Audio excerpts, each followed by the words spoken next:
And today we're going to start off with a powerful topic all about how to become an influencer. And we're going to be speaking about your natural creative energy and how you can harness that energy to direct the forces of the universe. So let's get started. There you go. Here's our topic for today. Dun, dun, dun, influence. And when we talk about influence, it seems to be that thing that everybody asks me about. People want to know, how can I influence other people to give me something to respond to or to give me an invitation? How can I influence other people to listen to my ideas and my thoughts? How can I take what I know, my ideas, my thoughts, my inspirations, and be influential in expressing them out into the world? How do I become more influential with who I am? So this is the first of a two-part series, and my intention today is to really set a foundational understanding of how influence really works and why the nature of how we become influential is changing, and it has nothing to do with social media. So you can kick back and relax. You could be completely influential and not be on social media at all. So I'm going to set the stage for you to go into an even deeper conversation about influence next week. And specifically next week, we're going to talk about how to influence divine timing and what is the power of your type to influence. How does your unique type influence? Because we do influence in different ways, but you all influence. All right. You are all potentially influential. Actually, not potentially. You are influential. Period. The end. You're influential. The question is, how can you gain more control over your influence so that you can use it deliberately and consciously?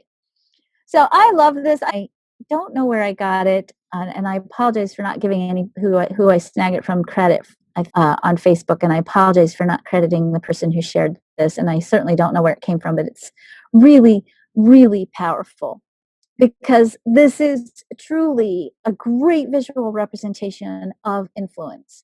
So let's talk about influence for a second from the perspective of science. And we're going to talk about it. We're going to talk about the science of happiness as sort of our opening conversation. And here's what science shows us.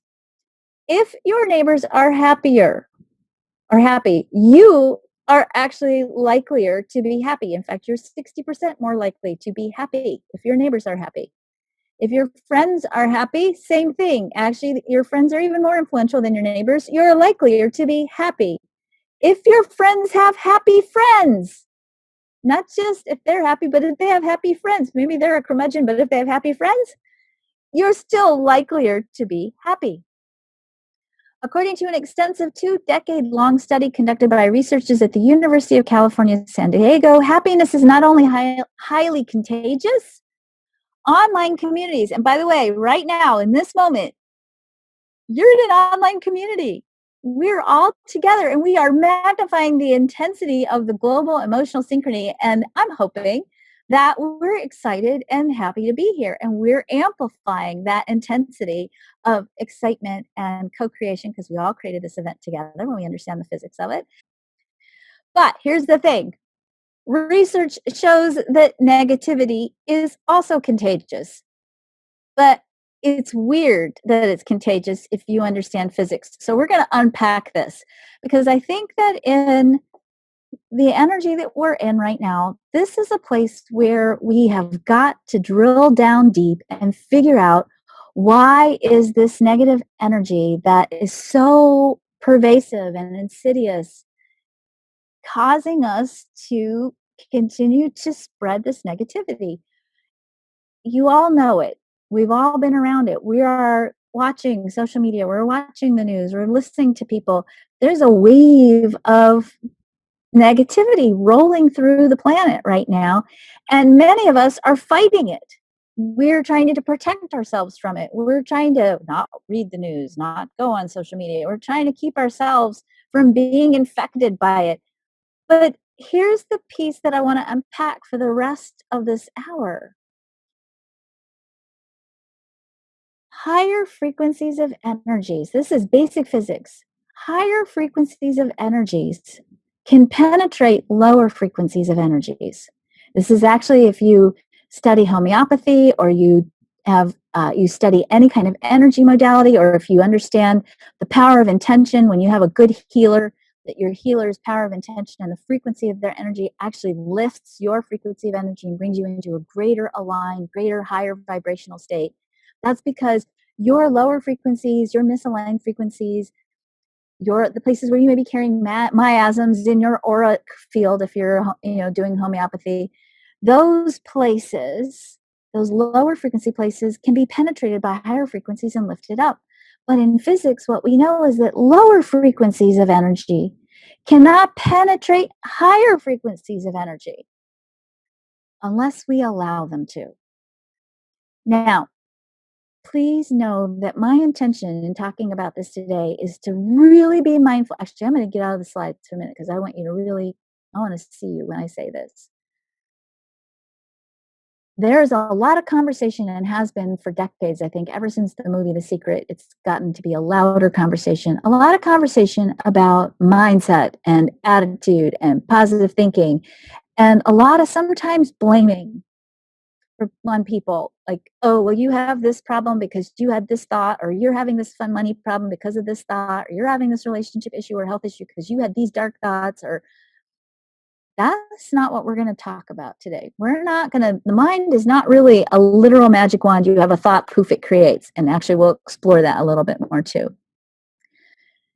And there's something else going on that makes us vulnerable to negative energy and to being influenced rather than being influencing with our energy when it comes to negative vibes. All right. So let's get back to the slides.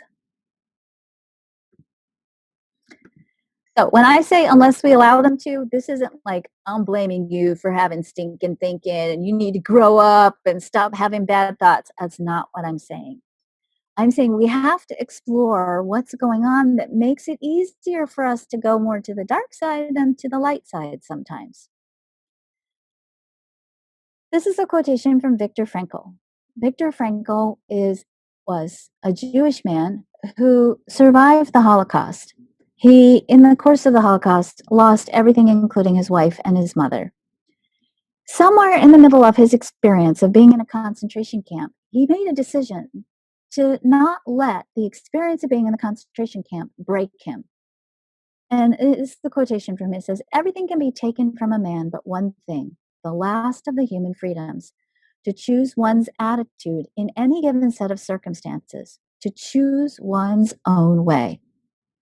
Now, the reason why I'm bringing up Viktor Frankl is a little bit of a rant, I'm going to go on a tiny human design rant.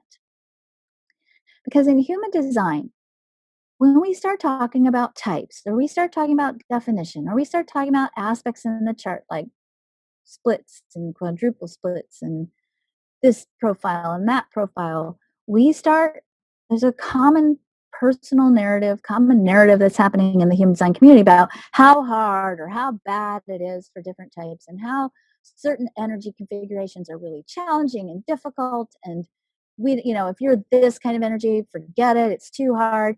I want to show you this especially because I love projectors. I love projectors. For the first 12 years of my business, when I did readings, I almost only did readings for projectors. I was married to a projector for 17 years. I'm raising a projector. I hope I get the power of the projector. I'm learning more and more every day. But, we talk a lot about things being difficult for different types and different energies. I want to show you Viktor Frankl's chart, just because I want you to see that this is the design of an emotionally defined projector who has, really not a particularly challenging chart per se, other than he was a projector. He wasn't a third line profile. All the things we talk about that are terrible and hard. He wasn't a third line profile. He was a projector. And the reason why I'm bringing this up is because sometimes when we talk about projectors especially, but all the types, we get lost in but it's really hard for this type. And I want you to understand that your type and the definition of your type isn't meant to be a handicap or something that makes life more challenging for you. The only thing your type really informs you about is the way in which you interact with the universe. And as we go through the rest of the material today, I want you to really explore for yourself where perhaps consciously or unconsciously, and again, this isn't something you're doing wrong. This is about going on a loving journey of open curiosity to explore where perhaps we have limiting stories, memories, ancestral memories that might be holding us back from really fully expressing the full potential of the way in which we can interface with the universe and all the good that is actually raining down on us right now. Why do we embrace negativity so easily? To a certain degree, it's kind of not your fault. It's in your hardwiring. Okay? It's in your hardwiring. So when we look at human design, and you all are going to pull out your charts right now and start looking at, oh my God, do I have any of this in my chart? Let me just remind you that you all have all of the charts. Some of you are going to have more definition, more things colored in this part of your chart. Some of you are going to have more parts of this chart open. Either way, you have the logical circuit. And I promise you, because of the way our collective systems and structures are put in place, you are all deeply, deeply conditioned by logic.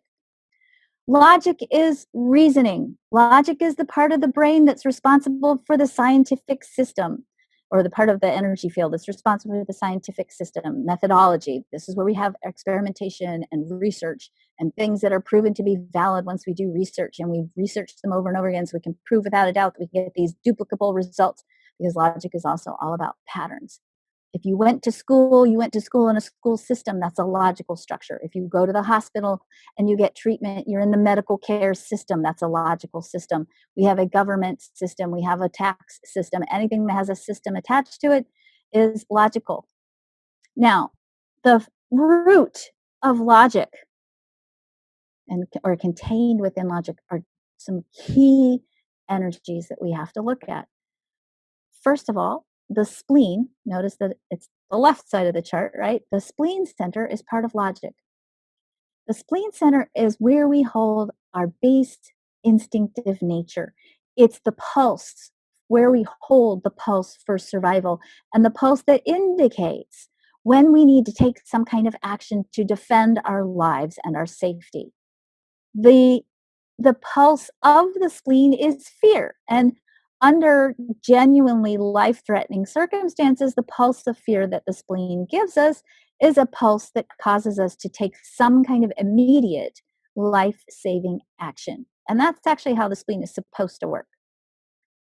At the very top of the logical system, we start the entire stream of logic in the chart with the gate 63.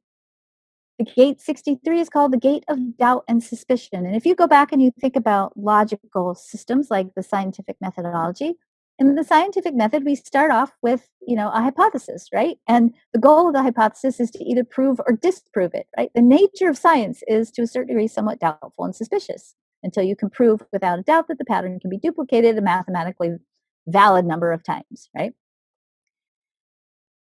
When we become conditioned by logic, we tend to operate more out of fear, doubt, and suspicion. Okay?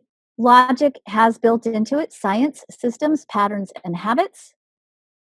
It is, to a certain degree, a survival based circuit, because when we understand the patterns and the predictable patterns, we can start to make decisions around what we think the patterns are going to be. So when you have a garden, you plant in May. Here in Minnesota, we plant in May. If, God willing, the frost is done by May, right? And you start your seedlings inside, and you know that summer's coming, and you know that's the rhythm, and you got to get those seedlings in the ground and get the garden started, because you get this little short window before it starts to snow again, right? I understand the nature's patterns, and I can plan accordingly. I said that is an important way to understand it. Plan accordingly. As we have become a more evolved and conscious species, we're not instinctual, right? We're not instinctual. We can plan, we can think ahead, we can explore things in a rhythmic way. Survival is not just reacting instinctively to something that's coming at you, it also is the ability to anticipate the pattern and prepare for it. And the way that often gets translated for us is when we expect the worst, we can be prepared for it. So, to a certain degree, when we look at the neuroscience of how the brain functions, it's actually evolutionarily adaptive for us to be prepared constantly for the worst because it gives us a greater ability to survive. So, our hardwiring says, let's find all the potential negative outcomes and get ready for them because it'll keep us alive longer. So, it's not necessarily your fault, it's part of your survival instinct. Okay. Now, I have to take this back a step further because remember, I'm laying the foundation for you this week. And next week, we'll continue to build on that foundation and go more specifically into the chart. In the human design system, there is several, it's rooted in several ancient esoteric sciences. And one of those is the Hindu chakra system. The Hindu chakra system is a component of the human design system. In the Hindu chakra system, there are 7 chakras. Each chakra is an energy center, and each energy center in the chakra system is responsible for processing different archetypes of energy. In human design, what we know is that in the 1780s, the heart chakra, the green one, the heart chakra split. And the yellow one, the top yellow one, the solar plexus chakra, also split. So if you've ever wondered, like, what's the correlation between the Hindu chakra system and the 9 centers in human design, the G center and the will center, that's the image on the left, the yellow diamond and the red triangle. The G center and the will center are the result of the heart chakra splitting. The solar plexus and the and the spleen center, the 2 triangles on the left and the right, mirror images of each other, are the split version of the solar plexus chakra. This split actually sets us up for the next cycle in our evolution, which we are right smack dab in the middle of. So if you have ever felt or like things are changing rapidly, the world is changing rapidly, or you have felt like we're in a shift, or you've been thinking about something called the shift, or you've been studying it, this is a big part of the shift. And it isn't something that's just happened now. It's something that we've actually been evolving towards for hundreds of years now. What happened with this shift is this. The emergence of the will center in particular, that's the little red triangle here, shifted our perspective. It actually came at the end of the scientific revolution, and it shifted our perspective and made us really focused on trying to understand the material world. This is what I'll call material consciousness. So we'll say around the 1700s, we have the birth of material consciousness. And that's a companion consciousness that went right along with the work of Sir Isaac Newton and all the great thinkers of the scientific revolution. Material consciousness is rooted around some basic concepts, finite amounts and solutions, for example. Material consciousness is run with fixed laws, probable, possible, and predictable results. It's based on formulas, reasoning, logic, nature, natural law, and it is driven by a drive of certainty. When we have logic running the show and we have science running the show, we want certainty, right? We have a drive for certainty. We're really uncomfortable when we don't know under material consciousness. The currency of this materialistic era is material value, and we've translated that into money for the most part. When money and belongings have been the measurement or the metric of value in our world. And if we want to create anything based on our material consciousness, we create it through willpower in the material world, and that usually translates to hard work. So if we think about that in the context of being influential, it means we have learned, most of us, especially if you're in business, you have learned that if you want to be of influence in the world, that you have to go do the work of being influential. And that oftentimes translates to networking. And you can see on this slide my perspective on networking, right? I would, I just can't think of anything else I would not like to do more than networking. You know, you think about it, you go to a conference or you go to a workshop, some of you, especially again, those of you in business, you might print up business cards. I don't know how it is for you guys. When I first started in business when I was in my 20s, I took this little networking class. Oh my gosh. They taught you like keep your business cards in your left pocket and shake like this and you take the card. I mean, there was like this whole like handshake dance thing you did with business cards for networking. It was it's weird. Anyway, bottom line, networking. Now, I know that for many of you, networking is like, cool, yay. All the fourth line profiles who don't have a six attached to their fourth lines, they may be excited about networking. Maybe. Many of you probably feel the same way about networking as I do. And if you are a waiting type, that means if you're a manifesting generator, a projector, or a reflector, like almost everyone, going out and networking isn't necessarily a natural way for you to go be influential, nor is splashing yourself all over social media, pushing your way into people's lives, doing sales, whatever it is that we qualify as being influential. It doesn't feel natural to do it that way. And it's not a skill set, it's an energy thing. So, because I want to lay the foundation really, really clearly, I want to stop right here for just a minute and do a quick summary. Number one, happiness is contagious, and so are other positive emotions. Number two, high frequencies influence each other naturally and lift lower frequencies up. We choose, not necessarily consciously, we choose to let lower frequencies influence us because we're hardwired for negativity, because it's part of our survival mechanisms. In material consciousness, influence comes from a direct result of the work that you do, but we're evolving. Good news for all of you who hate networking. We're evolving. Okay. Enter in the early 1900s, the quantum era, which went hand in hand with the emergence of quantum physics as a recognized science. What we see when you study evolution, and I don't know if any of you have ever read the book, I think it's called The Physics of Art or Art and Physics. I think that's it, Art and Physics. Go read that book if you haven't read it. There's a because how we create and express in the world is a manifestation of consciousness. When consciousness evolves, it changes what we create in the world and how we create in the world. So quantum science was really an artifact of our consciousness, our collective consciousness evolving.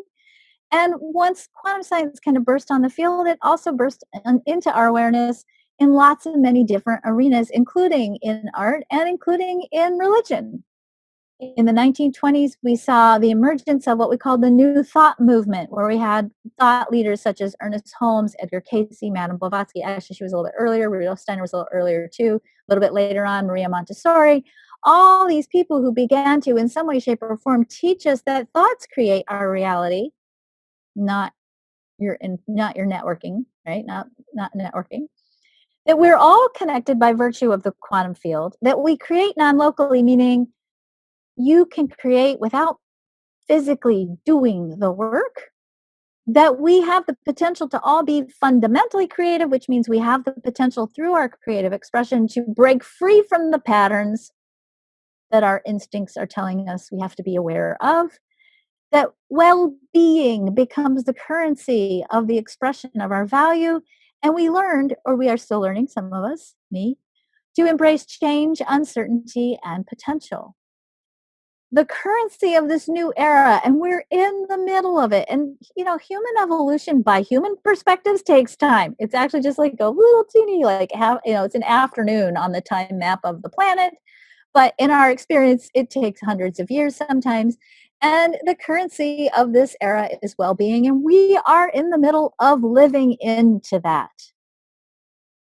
The more well-being we embody, the greater our influence. So let's explore that a little bit.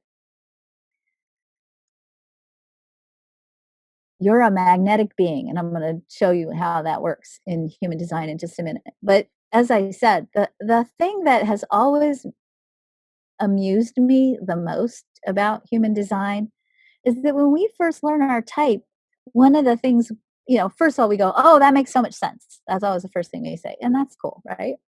The second thing, though, that we start to do is we start to go, oh, here are all the things I can't do. Here are all the things that are hard for me. Here are all the things that my type isn't good at. Instead of going, wow, every single person on the planet, manifestors, manifesting generators, projectors, reflectors, are all designed in their own unique way to experience from the outer reality a rain, a tractor beam of goodness coming at them. And what the type shows you is how you interact with that tractor beam of goodness. That's what it shows you.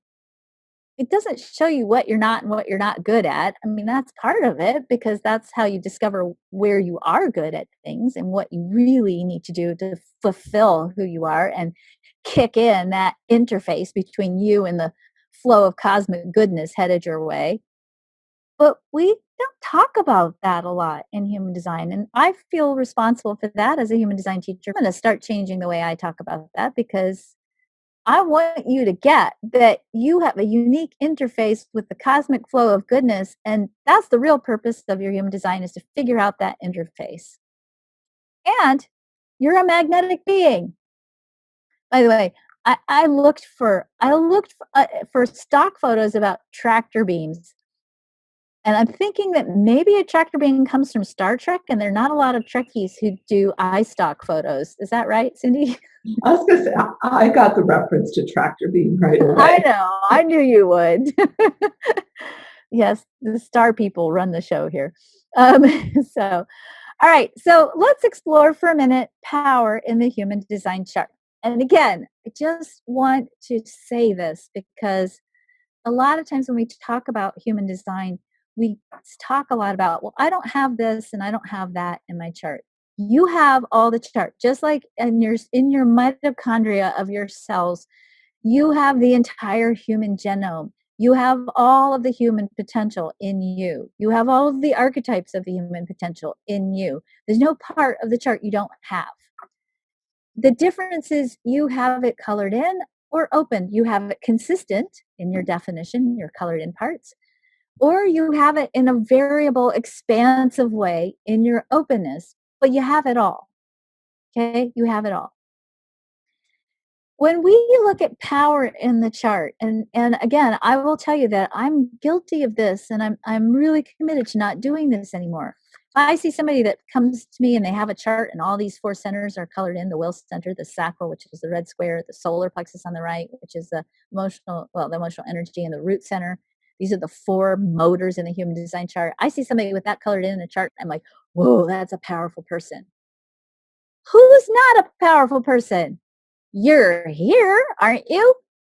Do you know how powerful it is for you to take the essence of who you are on a soul level and poof, bring it into a human form and live this story? You're powerful.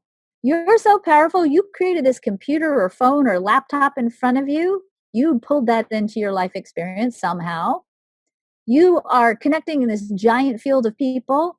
You are powerful, and whether this is colored in or open in your chart has nothing to do with if you're powerful. It tells you how you're powerful.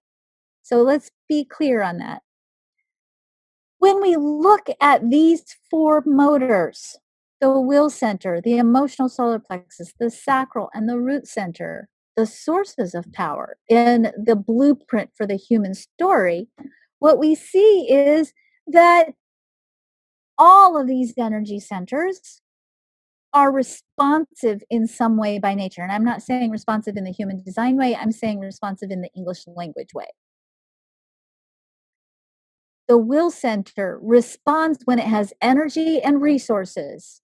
If it doesn't, it's burned out and it has a hard time pushing with will. The emotional solar plexus responds when the emotional energy is aligned and correct. Otherwise, you're reacting and you're not creating, you're probably destroying. The root center reacts when the timing is right. And the sacral center, it gets turned on in response, even though it's the most powerful motor in the entire chart. Nothing in this says gird your loins and go out and make it happen. Nothing in this says manifest your destiny. Even manifestors don't really manifest that way. They still have to wait for that inner alignment, that connection between their own awareness and their inner creative flow before they can go do something. They still have to be in the right flow of cosmic timing. When we look at the mechanics of the law of attraction in the chart, what we see is that your thoughts, the law of attraction is a different way of saying being powerful, okay? Your thoughts trigger a flow of neurotransmitters. When you have a thought, if I say a word to you, if I say chocolate to you, your brain immediately, in response to the word chocolate, creates a photon storm of light, because you're a light being, literally.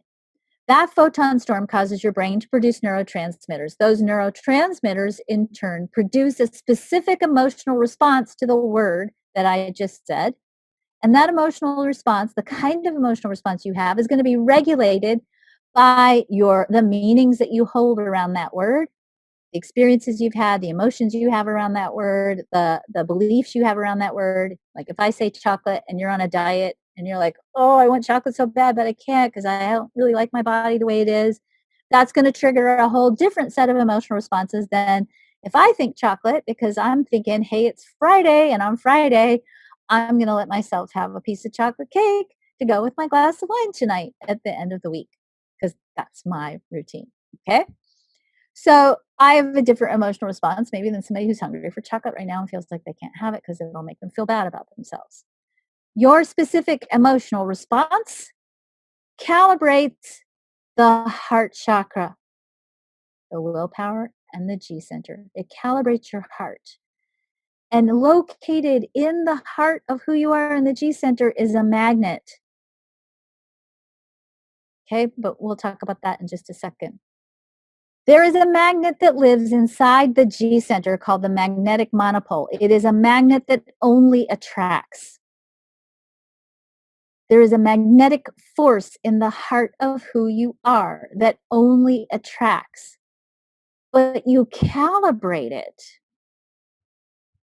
It's calibrated by the energies of the G center, or the gates of the G center. And again, you all have all the gates in the G. Basically, it goes like this.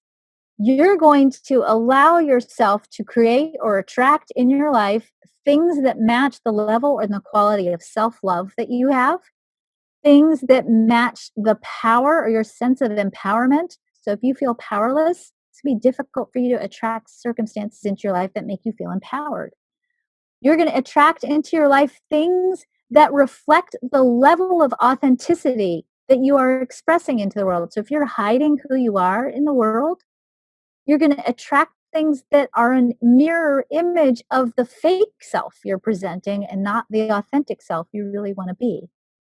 If you are stuck in an old story and you're not letting go of your old stories and you're not doing your forgiveness work, you're going to be attracting that same story over and over again. When you can access the power of you are responsible, or you are able to retell your personal narrative each and every day if you choose, and change your point of attraction, then you're golden there.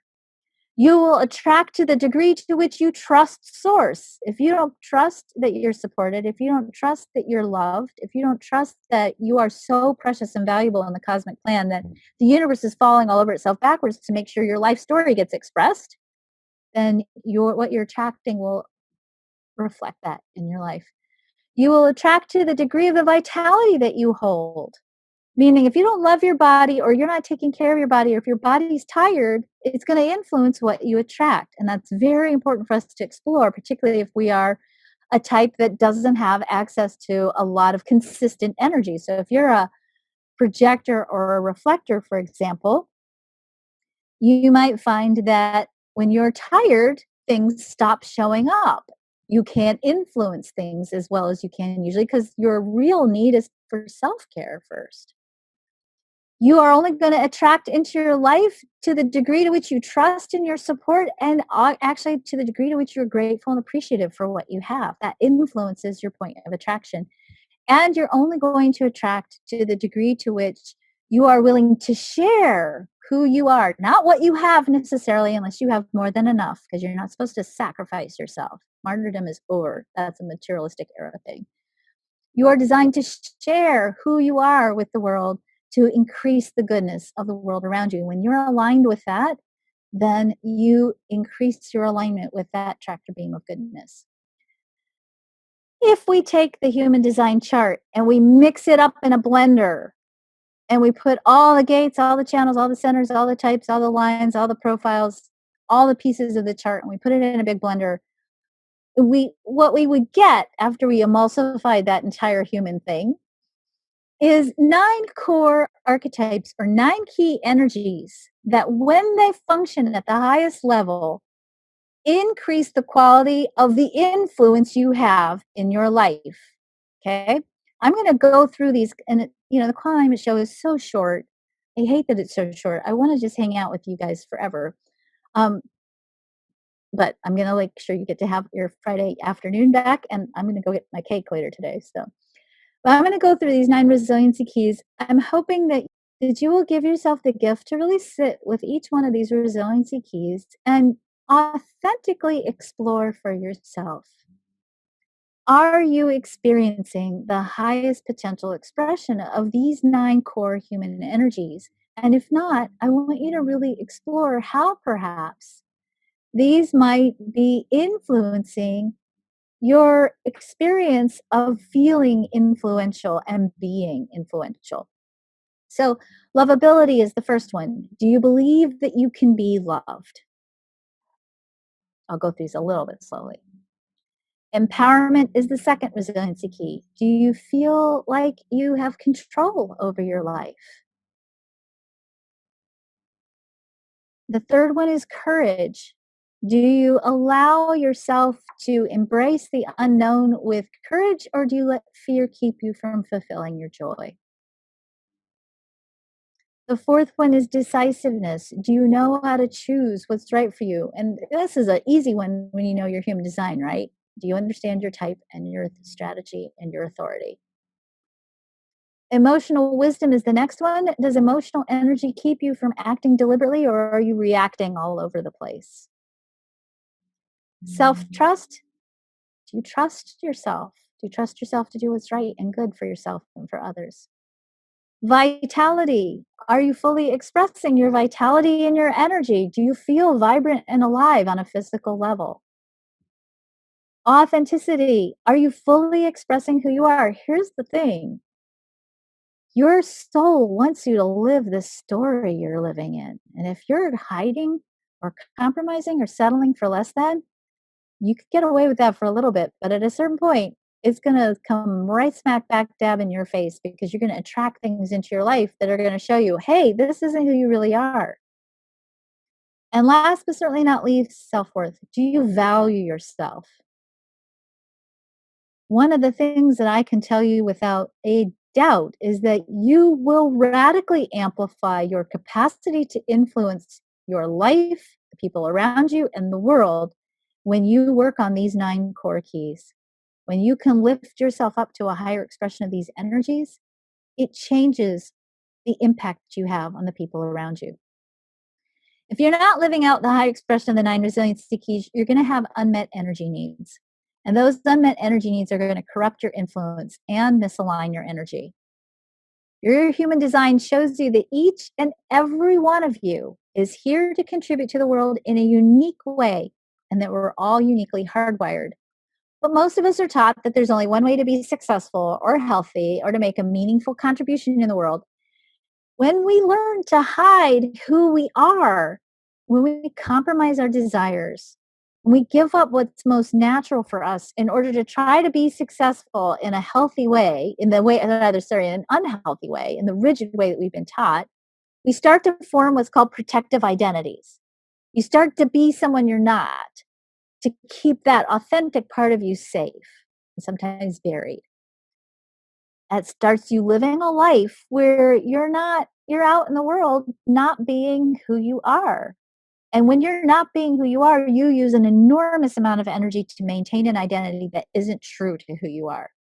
Every time you say yes to something you really want to say no to, Every time you try to be something or someone you're not, every time you make a choice that feels wrong, but you do it anyway because you think you should do it, anytime you give up a dream or a desire, anytime you nurture someone else at cost to yourself or to circumstances that actually take you away from your joy and your authentic self, you use an enormous amount of energy. And when you use your vital life force energy to maintain a facade and inauthentic choices, you're going to eventually burn it out and sabotage everything in your life, including your health. Pain is the signal that our authentic self sends the inauthentic self as an indicator that there's a disconnect happening. The greater the pain in your life, the greater the amount of disconnect. Your pain is telling you you're off course, and it's helping you realize that you might need some serious course correction. We create with emotional energy, by the way, on the right side of the chart, not the logical circuit. The logical circuit isn't creative. And think about it. I mean, it has certain degrees of creativity, and it has mastery in it, but it isn't creative in the way that the right side of the chart is. And when we talk about the shift and what's happening to us as our energy field is literally going through this surge in our evolutionary growth and a change in the way in which we're hardwired, what we're seeing is the nature of our emotional energy and how we use it is shifting and changing. Our emotions now have the potential to be regulated, to be stabilized, and we are learning as a species to use emotional energy deliberately and consciously as our creative force, which means we're also on the edge of a creative revolution that's going to allow us to create beyond what logic, the patterns of logic, the science of logic tells us is possible. We can also draw on this emotional energy as a source of healing and as a tool to use to heal the way in which we think about who we are and the capacity for us to align ourselves with positive, influential energy. So let's talk first. Remember, fear and doubt, just a little review, is rooted in the logical circuit. Possibility and possibility thinking is rooted on the right side of the chart, the sensing circuit. The sensing circuit, this right side of the chart, I'll show you again. Remember, you all have all of this, right? The sensing circuit defies logic. This is where miraculous things happen because this is the place where we break patterns, where we shatter limitations, where we shatter preconceived ideas and expectations, and we go beyond what we think is possible on this side of the chart. This is where we store stories and experiences, where we set the emotional tone and the narrative that determines what we attract. It conditions that magnetic force in your heart and what we believe is possible. If you want to write a new story about what's possible for yourself, including the story that says, I am a powerful global influencer, we have to use this right side of the brain. I want to just give you an example. This is one of the things that I love to do. I want to give you guys this as a homework assignment too. One of the things I love to do is I like to go on what I call a miracle hunt, especially when I'm feeling down about the world. Instead of reading, I do read the news. I actually don't feel like the news drags me down. I feel like I have an obligation to read it because I like to bear witness to it so that I'm holding a compassionate space for the people who are impacted by the events of the day. Some of you may not be there yet, and that's okay. And sometimes I like to go look for miracles on the internet, and I encourage you to do that. Go look for miracles. There are some fabulous miracles on the internet. Here's one I found today. This one you may have remembered. This was in the news a couple of years ago. There was a young mother who lost control of her car and landed in the icy Spanish Fork River in Utah. And she was in the car with her 18-month-old daughter, Lily. And Lily, they had been in the car had been submerged for 14 hours.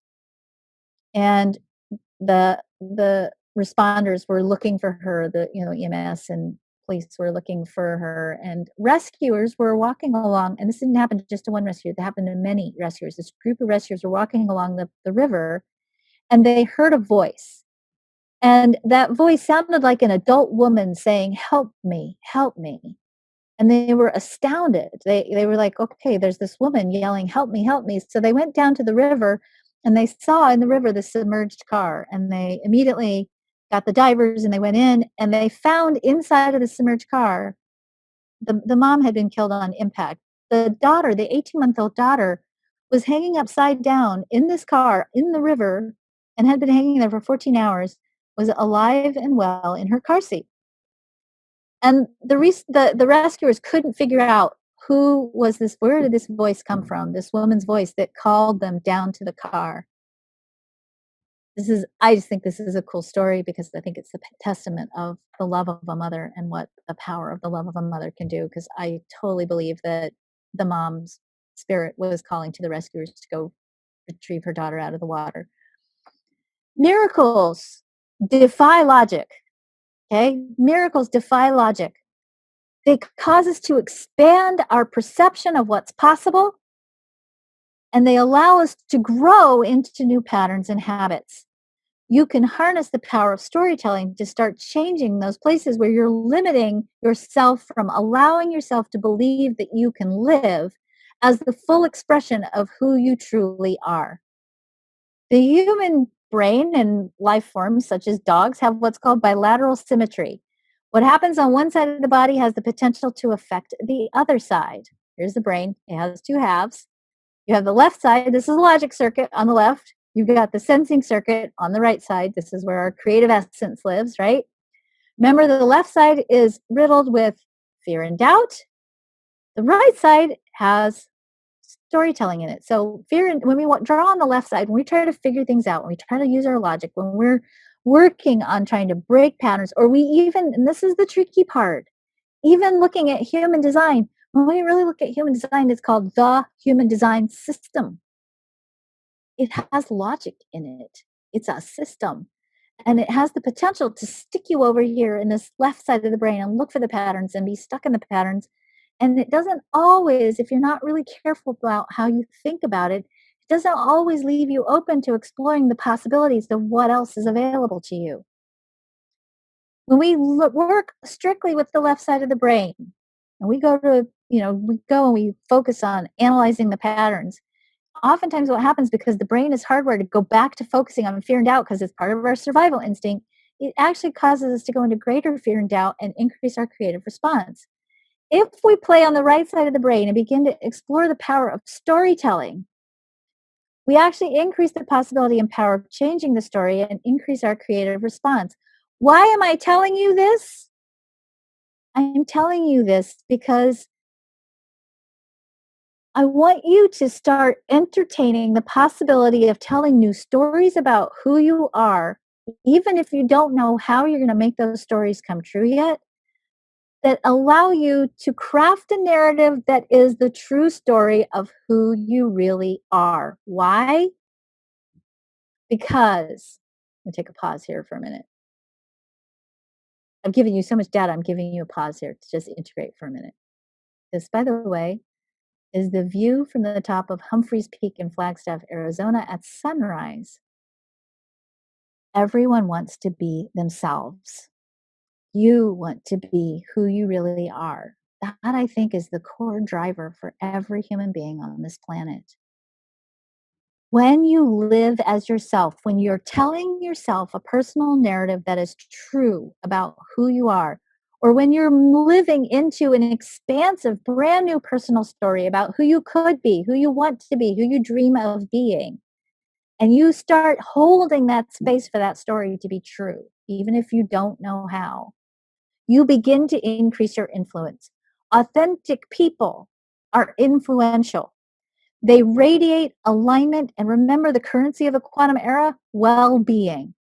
They're valuable because they're radiating well-being. That alignment with their authentic self creates a frequency of energy that pulls us forward to do the same.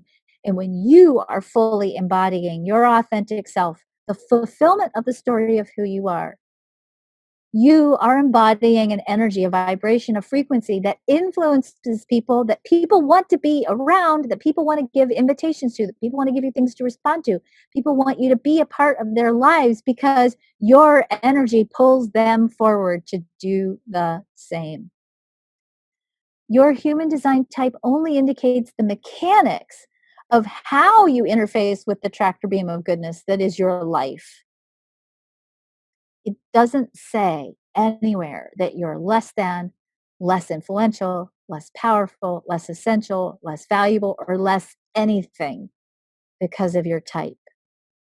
And I really want you to be mindful as you study your human design of all those little tiny places where we try to glom onto that because you deserve way, way better than that. This is a story that helps you learn how to interface with that tractor beam of goodness.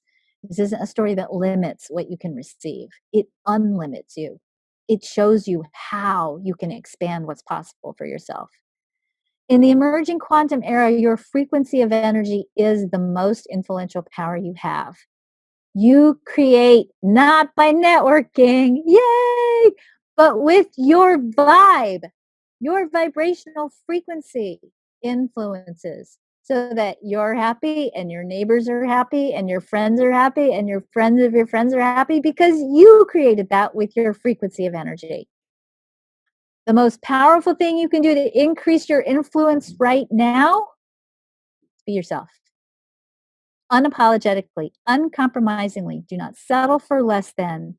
And if you don't know who you are or what your dreams are, if you've forgotten them, and sometimes we do, go back and find a picture of yourself at 10, 11, 12.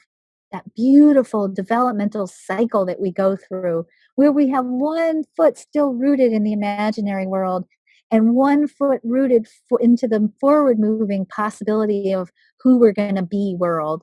And you still have access to your true magic. Go back and find those dreams. Go back and reconnect with what you love to do, those things you love to do so much that when you engage in those things, you lose track of time. And it doesn't necessarily have to be your job, by the way. You've got to find yourself and live aligned with that self, that precious, irreplaceable, vital part of the cosmic plan that is you, to increase your influence. And because you all probably don't know this, but I am madly in love with Eleanor Roosevelt. I really, really, really, really wish she was alive today. And I wish she was my grandmother. So, this is a quotation from Eleanor Roosevelt. Remember always that you have not only the right to be an individual, but, and I believe this is true myself, an obligation to be one. Because here's the thing, when you live aligned with your authentic self, you minimize the pain you experience in your life. You access greater states of creativity and possibility. You have more to give and share with the world. You have a higher frequency of energy, and frequency of energy that is inclusive, expansive, equitable, and based in abundance, not lack. And when you create from that space and you hold that frequency of energy and you're influencing the world with that frequency of energy, you're adding to the critical mass, the critical mass of energy necessary for us to shift this world from the materialistic era, an era that's rooted in material value, to the quantum era, where we begin to see that each and every incarnated human being on this planet is valuable, inherently valuable, because they exist. And because they're valuable, we all do what we need to do to make sure that we are all okay. Have a great, great week. And be yourselves because the world needs you to do that and you deserve it. All right. Bye.